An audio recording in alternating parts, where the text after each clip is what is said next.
All right, let's dive into this day one etude. I really like this one because it gives me a second to recalibrate my body and recalibrate my left hand coordination without the bow. So there will be no bow in day one, and we're gonna do it 2 times. The first, we're gonna use the pads of the fingers, which is kind of the meatier part. And the second, we're gonna use the tips of the fingers, which is more on the top. The pads create a more complex, rich, round tone and make a really milky vibrato, whereas the tip of the finger is for more agility and more of a narrow cutting tone. So it's good to start to understand to do both. So in this etude, I'd love for you, as we discussed in the opening video of week 2, I'd love for you to really feel moving between all of these. And I want you to feel it very loudly and go very slow. You can use the metronome marking if that helps, or you can just feel the gentle rocking that it takes to move through each of these positions. Especially when you go to a low 2, you have to release to get up to the 4. And so while you're doing this, I do want you to really make sure you're balanced in it. And if that means you need to like kind of wiggle, and then, so that was the pad version. The tip version is a little bit more downwards weighted. So I'm really feeling the fulcrum. If it helps, you can even have your instrument a little higher.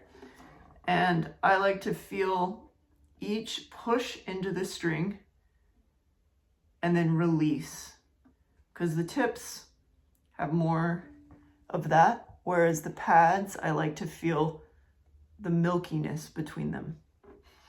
So have fun with this and let me know your thoughts. I look forward to seeing what you've come up with.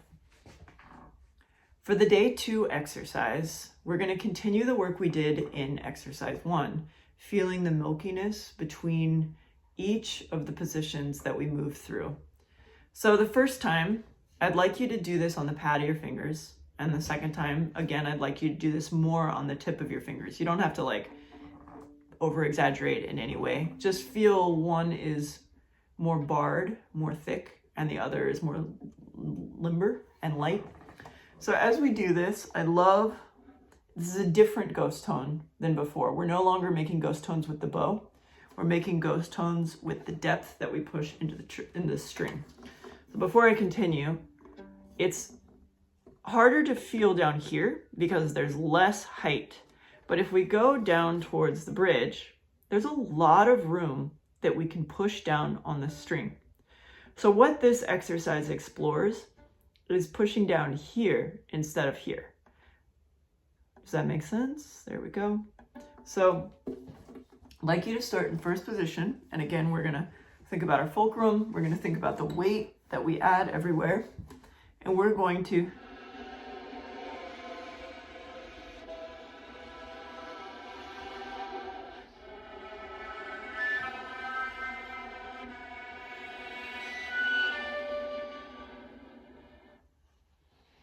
it's kind of a nice sound.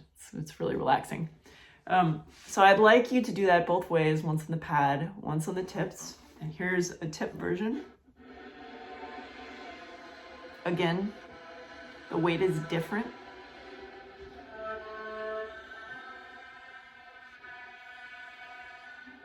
Notice how my thumb moves with the third finger. I'll show you from the back.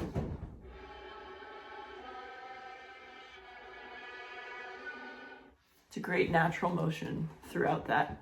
This is again to feel the connection between things. So make sure that you always feel a thread between the two. If it helps you to go, it's that slide in the middle that we're really trying to feel and recreate in our hand, because that's going to be the magic later on. For the day 3 exercise, I would really like you to use a metronome for this one. And the first time we play it, we're going to do this without the bow. As when we start adding rhythms, we start speeding up the complicated rebalancing. So I'd like us to really feel that in our body before we add the bow. So for the first iteration of the exercise, I'd like you to find your best balance. Again, if it helps you a little bit to take some weight off the instrument, you're welcome to do that while we do this, because when we don't have the bow, some of the weight is missing that counteracts. So here is day 3, just fingering it. So I'd like, especially when we move from the 8th note back to the dotted quarter note, I'd like to really feel the rebalancing of that.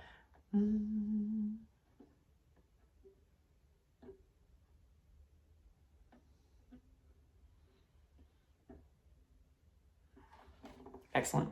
I know it seems a little silly, but the more you can give really, really, really highly detailed attention, the quicker you'll start to build up a vocabulary in your fingers for what it feels like to rebalance as you move. So then with the bow, again, we're looking for this ghost tone created from the left hand, not from the bow, by pushing down on the string very, very lightly. And we pushing down lightly, trying to feel the recoil of resonance. So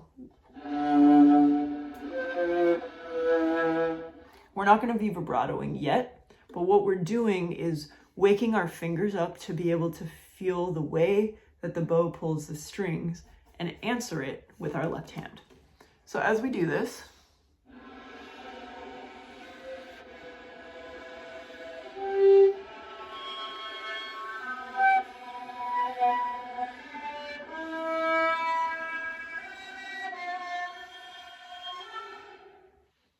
just continue to feel connectedness and to feel the smooth connection in between the notes is the most important part. Moving into the day 4 exercise, we continue off what we had already been working on, but now we're going to speed it up. So we're going to feel yum, bum, bum, bum, bum, bum, bum, bum. I'd like you first to do this left hand only again, focusing very heavily on feeling how you rebalance and feeling the squishiness that each string has to offer. Great. So then find a comfortable place in the bow. Doesn't really matter where you do it in the bow. And the idea is to create, let's see if I can get you a better angle, is to create a real sound.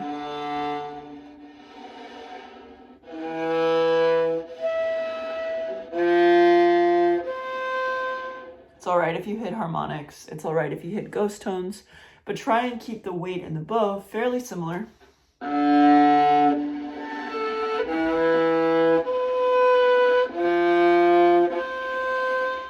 But the variable that we're changing is the left hand changing its plasticity in and out of the string as we start to explore the variety that can be created from that.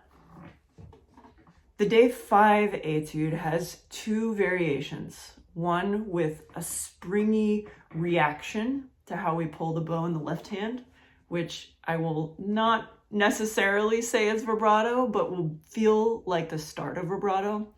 And the second is creating glissandos to really extra feel the tension and the surface tension that lives between each note.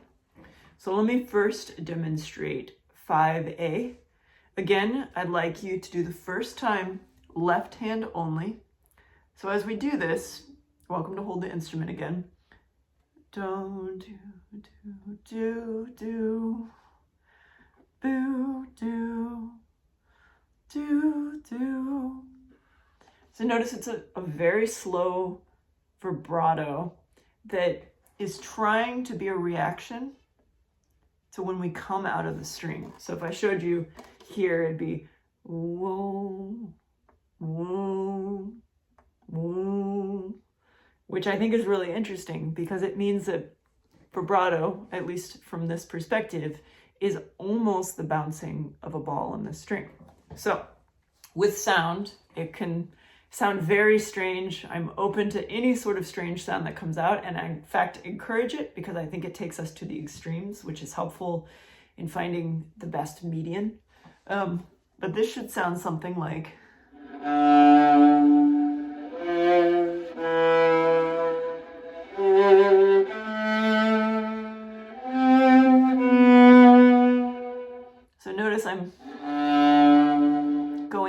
the string with my finger, ooh, and then lightening up and coming out slightly. So for variation 5B, this one is a little bit different. Again, we're gonna try it first with our left hand only, and we're gonna slide with the finger we start on and then take over with the next finger. So it'll look like ooh, boo, do, boo, or with the two, do, boo, do, boo. Now, glissandos are pretty challenging because we have to balance with our thumb to be able to move freely. So plop your thumb on the instrument wherever feels comfortable and drag the pad. It's really hard to do it on the tip. Doesn't feel as good for me. Grab the pad of your finger up and down, and you can do this once with each finger just to develop that flexibility. So you'll notice my thumb, when I'm glissing, doesn't move. So when I switch fingers, that is when the thumb will follow up and rebalance. So give that a try a couple times first. And so what happens? Slide, thumb stays in opposing forces, and then I rebalance the fulcrum as I move to the next note. Again, in slow motion, moving in opposing forces, rebalance in the body, plop the next finger. So keep that in mind throughout the exercise, and it'll go do, be, do, be. I was a little late on that one, but I think you get the idea. So when we add the bow, this was really fun.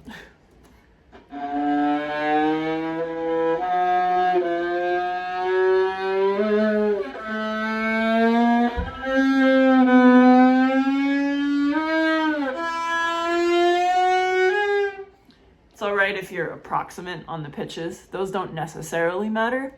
It's just feeling that rebalancing of the thumb and the opposing pointer finger, the rebalancing of your fulcrum, and then the reshifting into the new position that is really important. On the day 6 exercise, we are taking a lot of the concepts that we've gone through from day 1 to 5 and taking it just a little step further and a little quicker.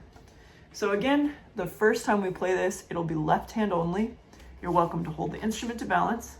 And what it'll be is pushing into the string and letting the string's tension push your hand back up, and in turn vibratoing from that. So this will look like do, sorry, one more time. Do.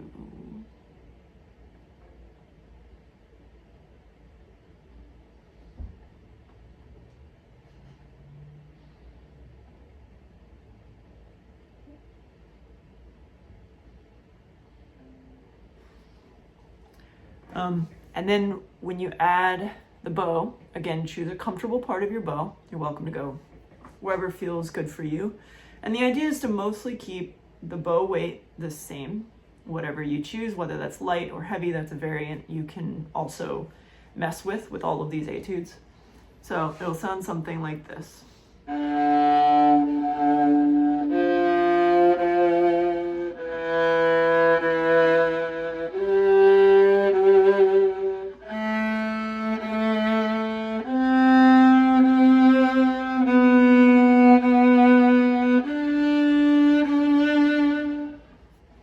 Be sure to note on your 4th finger, even mine, it's a lot more challenging to get into balance and to have a really clear tone. So continue to focus on that as you go up halfway through the etude switches, where you're then vibratoing on the downbeat and lightening up. And then playing the real tone on the second one. So we're using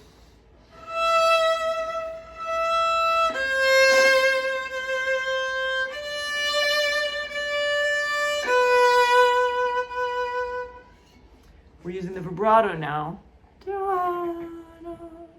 as a sort of guide as to where to place the next note. So we're sort of feeling the live action math of the physics to move us into the next note. There are many, many, many more etudes we could pull out to continue to explore the softness that exists in our hands and the amount of motion and movement that we can use to influence the bow. But I wanted to save day 7 exercise, which is in part A and part B, to do a little bit of connection between last week's exercises and this week's exercises. So now we've worked on creating this milky, light touch with a lot of focus moving between the notes. But I'd like to go back to the nice long tones that we were working on with the U shapes.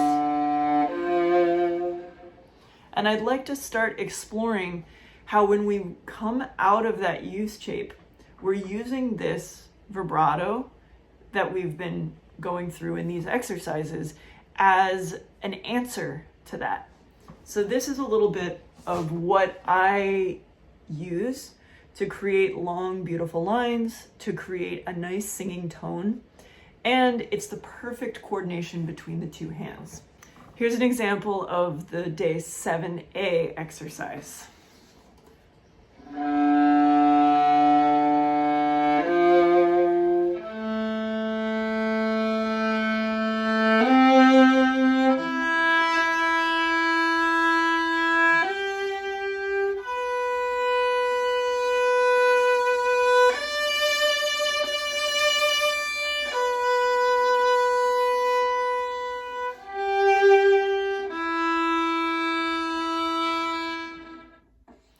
As you can see, I'm drawing the bow in a U shape with repull, and then using where I come out of that as the balance point to move into the vibrato on the next note. Same happens on 7B, but it's with the antithesis fingers, the 2 and 4. Let me know how that goes for you, and I'll be around the next few days to answer any questions that are still coming up.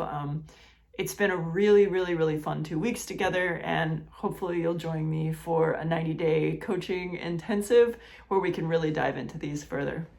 Thanks so much, and nice to meet you all.